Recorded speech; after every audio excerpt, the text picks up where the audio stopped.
Hi guys, Steven Sun at Homes by Sun with Remax. Today is Monday, February the 14th. Happy Valentine's Day to everyone that celebrates Valentine's Day. And I'm back again for our Monday review of what happened in the real estate market the previous week. Many of you might have read or seen on your Facebook feed and all that. There were quite a few record-breaking sales last week. Townhouse going for over 2.1 million in Richmond Hill. There are condos in Markham, North York, all going for over 900K.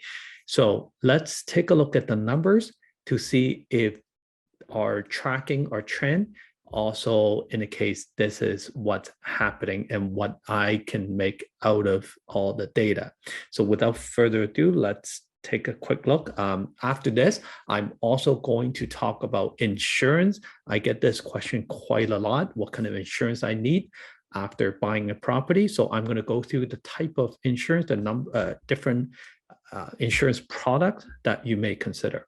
So let's jump into sharing my screen.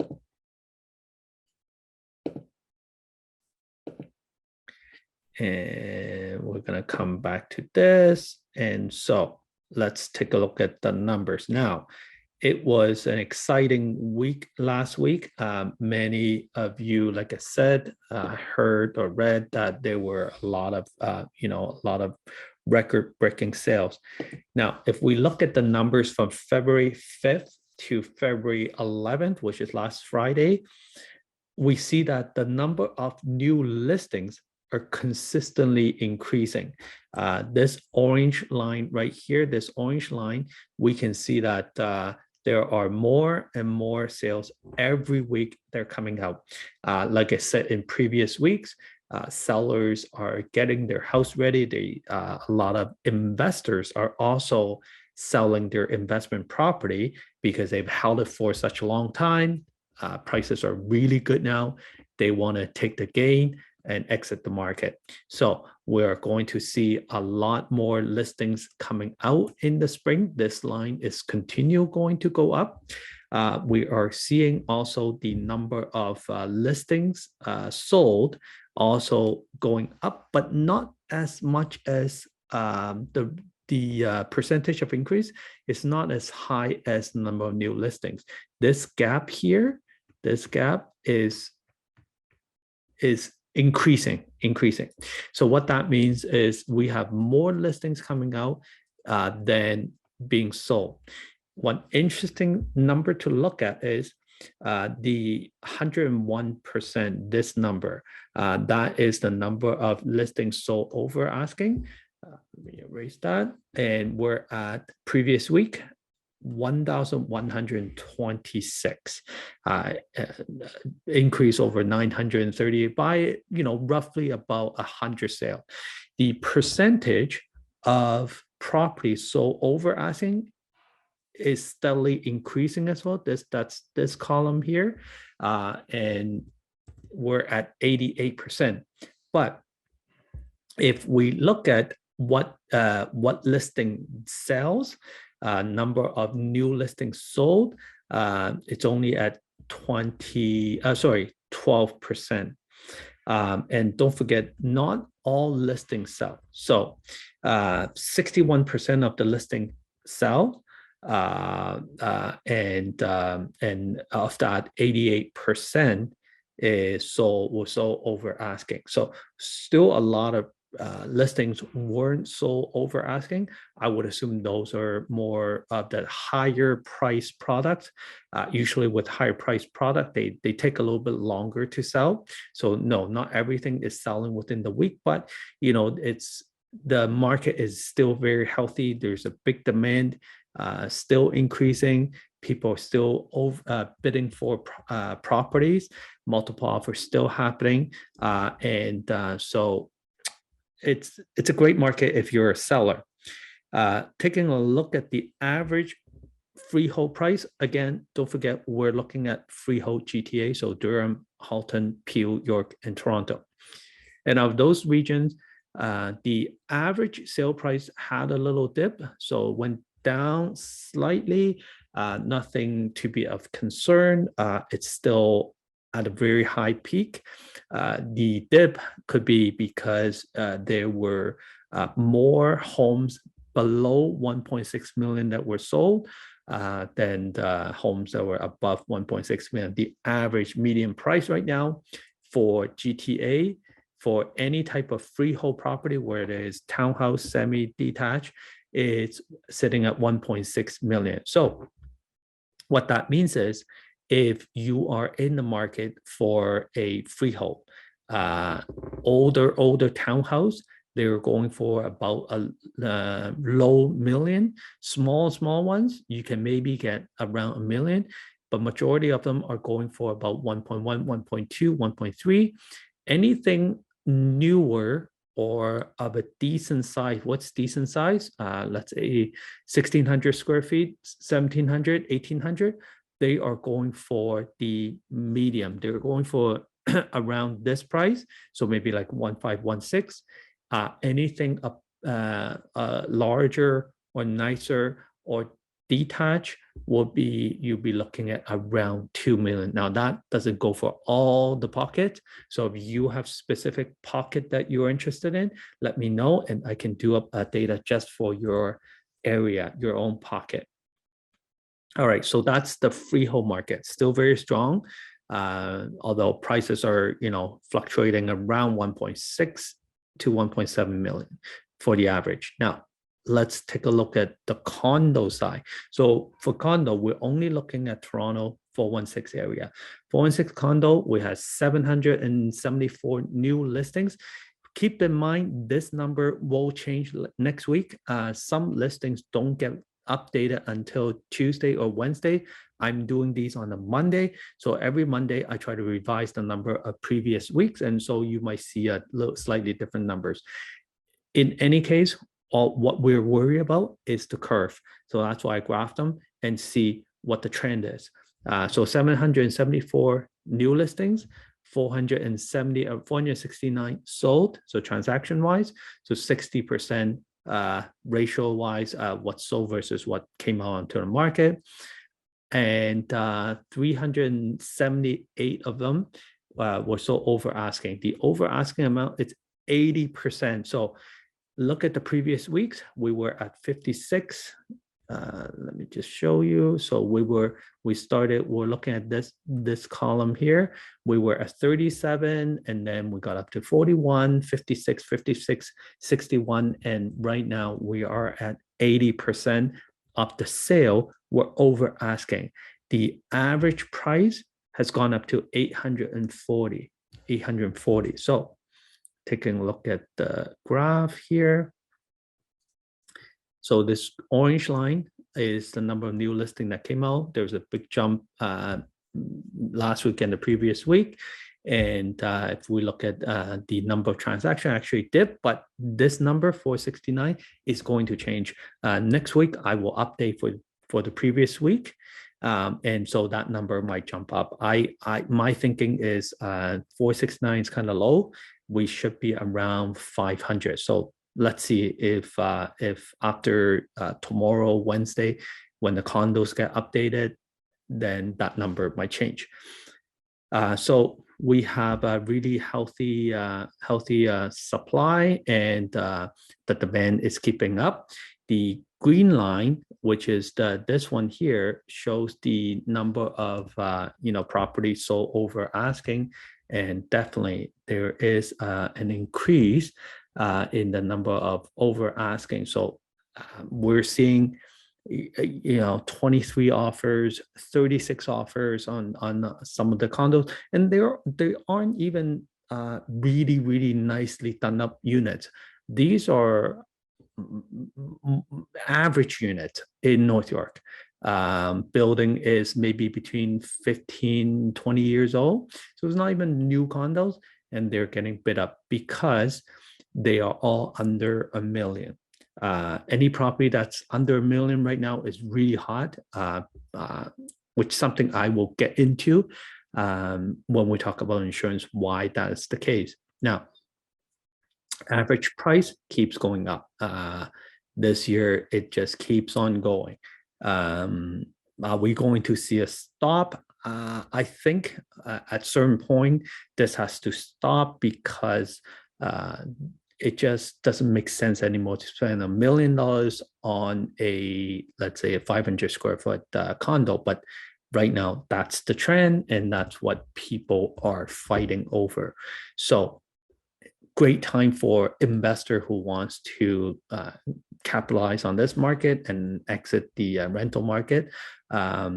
Because if we look at the rental market, which is the second tab I have here, I just quickly run over the numbers, or we can just take a look at the graphs. Now, the graph shows that there were, pretty much the same number of new listing that came out, number of listing leads actually went down. I think this one will, the 546 number might get revised up. But one of the key things that we want to look at is the average price for the different style, the 1-bedroom, 1+1, and that's this chart here, the 1+1, 1-bedroom. If we look at the average price, that hasn't really moved for the weeks that I've been tracking. It's pretty much flat. So with rental rate kind of flat and the house prices keeps going up, it sort of leads me to believe that a lot more investors are exiting the market, and there aren't that many tenants to support a higher rent. So if you're an investor, right now is probably not the best time to buy an investment property. I mean, if there's a good deal, if there's one that needs a lot of work and you're willing to invest in it, you can maybe buy it at a slightly discount, sure. But for the most part, right now, it's a good time to sell, really good time to sell. If you have an older apartment condo that you've had it rented out for a while, and it just you want to capitalize on this great market, you don't want to hold on to it for longer, you want to switch it to something newer, right now is a good market, good time to do it.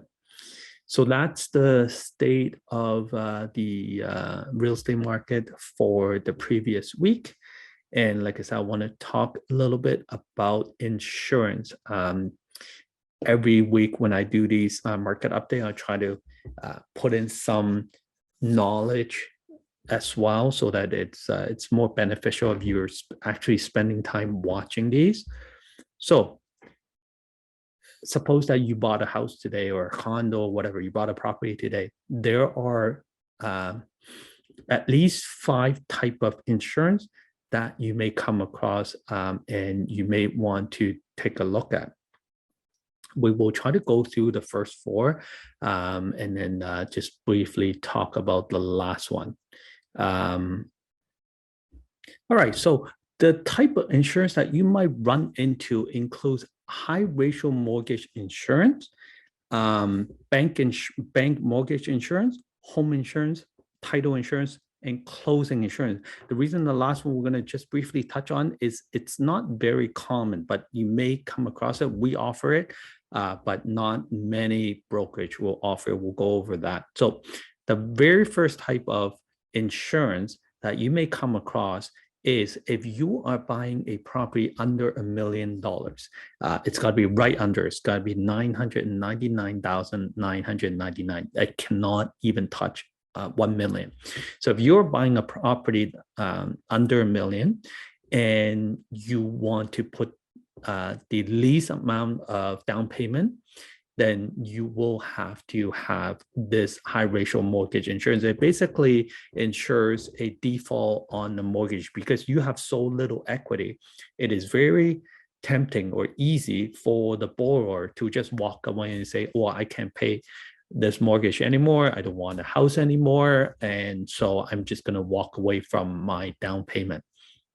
This type of mortgage insurance is only offered by CMHC. CMHC is Canadian Mortgage Housing Corp.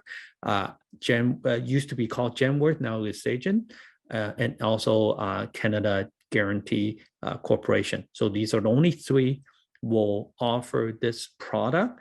Basically, they all work similar. If you have buying something that's under $500,000, your minimum down payment is only 5%. You can do 5%.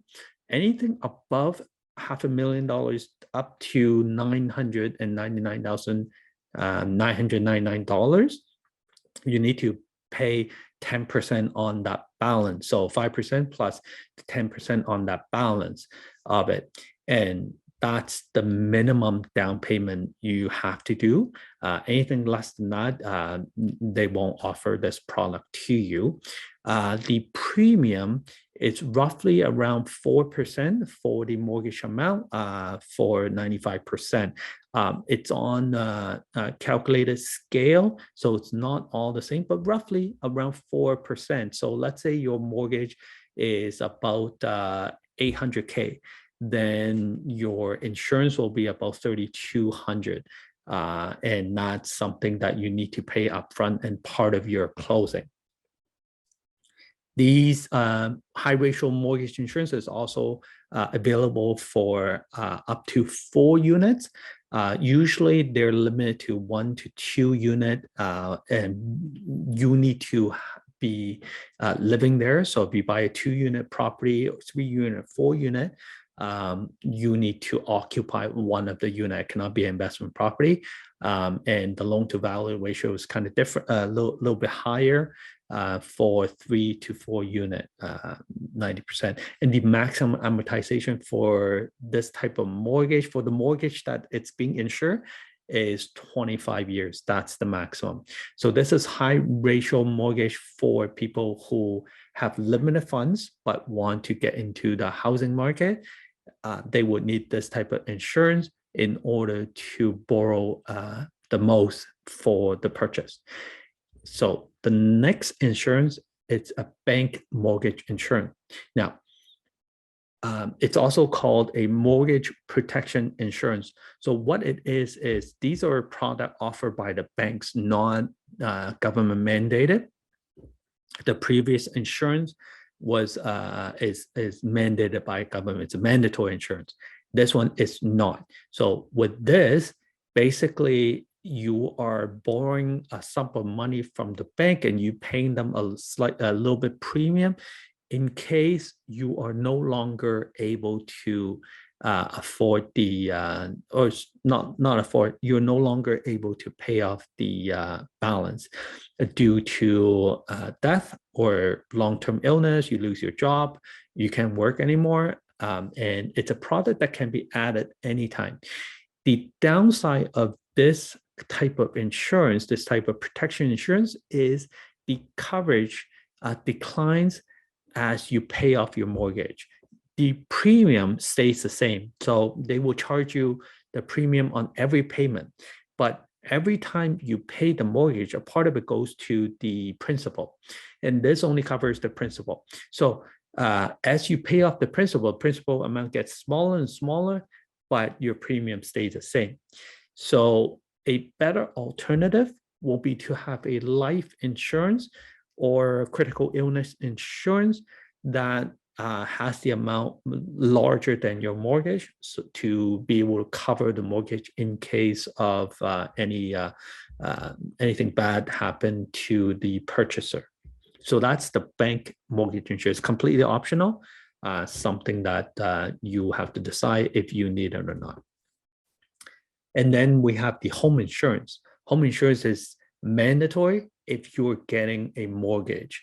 I would suggest, even if you are not getting a mortgage, to get home insurance. These days, with a lot of natural disaster, we had a lot of windstorms, we had tornado, things like that. Without home insurance, you're really exposing yourself financially. If anything were to happen to your house, there's flooding, all kinds of stuff, and most importantly, fire. We want to protect our largest asset. We want to make sure that in case of something bad happens, your family, you and your family are protected. So highly recommend it, even if it's a condominium. You might think, oh, the condo, they have the condo insurance. but the condo insurance does not cover your unit. So let's say you caused the fire, the condo insurance is going to come to you for payment of the damages to, let's say, the common element or next door unit, other units. And if you don't have insurance, then you're personally liable. So even if it's a condominium, buy your own. And especially true for investment properties. I have a lot of landlords come to me and say, well, I don't need insurance because the tenant has one and the condo has one. Yeah, but if the tenant buys it today and cancels it tomorrow, there's nothing you can do. You can't check if they have coverage every day. So as a landlord, you need to protect your property inside the rental unit. These cabinets are owned by you. The appliances are owned by you, the flooring and everything. All of that, the tenant insurance does not cover. Tenant insurance only covers their own liability and also their belongings. So if they cause a fire, if they cause any issues, they left the tap running, the water flooded and all that, the condo corporation will come after the owner. They won't go after the tenant because the tenant, has no relationship with the condo. They're just occupant because you have a lease with them. So they'll come after you. So definitely investment property have a landlord's insurance. And then there are additional coverage for your renovations. So what I mean is if you have any new flooring put in, upgraded bathtub, anything that was not given to you by the builder, you need to get additional insurance to cover it because most basic home insurance does not cover anything that was renovated on top. And you need to review your home insurance yearly to make sure you have the correct coverage. All right, so home insurance, very important. Before closing, you need to arrange for that and have that in place. Title insurance. Now, title insurance is something that I would say 99% of the lawyers will add it in when they're doing closing. What title insurance is a one-time payment that covers for the duration of your ownership of the unit. And it covers any unknown title defect. It covers any title fraud, identity theft, things like that. Errors in survey, public records. So all that kind of stuff that maybe you didn't discover or lawyer didn't discover or that happened after, title insurance will cover. The only thing it doesn't cover is anything that's known to you at the time of purchase. So if you already knew about contaminations or there's issues with the next door, things like that would disclose to you, they may not cover. So best thing is if there is any thing that you are not sure whether it will be covered or not, your lawyer can actually send a letter or send a request to the title insurance company and see if they will cover it. For the most part, they will cover a lot of title related issues. I've seen like fences on the wrong spot and they will cover that as well, all kind of stuff. So it's a really good insurance to have, and it ranges about $1,200 to about $2,000. It's a one-time fee. So I would say 99% of the transaction, the lawyers will include that. Something that you should discuss with your lawyer. If you're buying, a purchaser will pay that. Sellers don't pay any title insurance. And then finally, closing insurance is a third-party product that are offered by some real estate company or realtors, myself included. So what we offer is we offer what's called a 1-year appliances failure insurance. It's a third-party appliance warranty, basically that if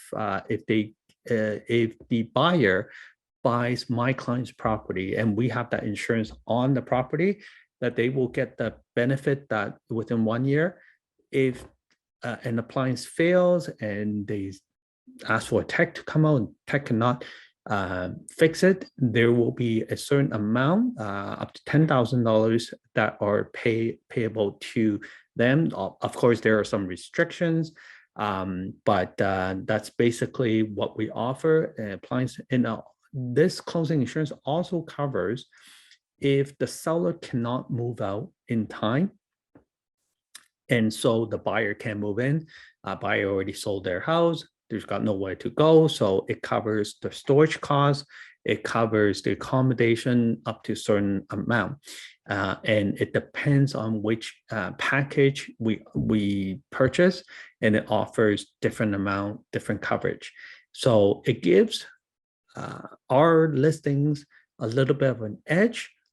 Buyers feel more comfortable buying from us because they're getting this third-party extra insurance on top of, it's like a peace of mind that they're paying by buying our listings. And that's the reason why our listings tend to sell for a little bit more, because we offer a lot of extra things.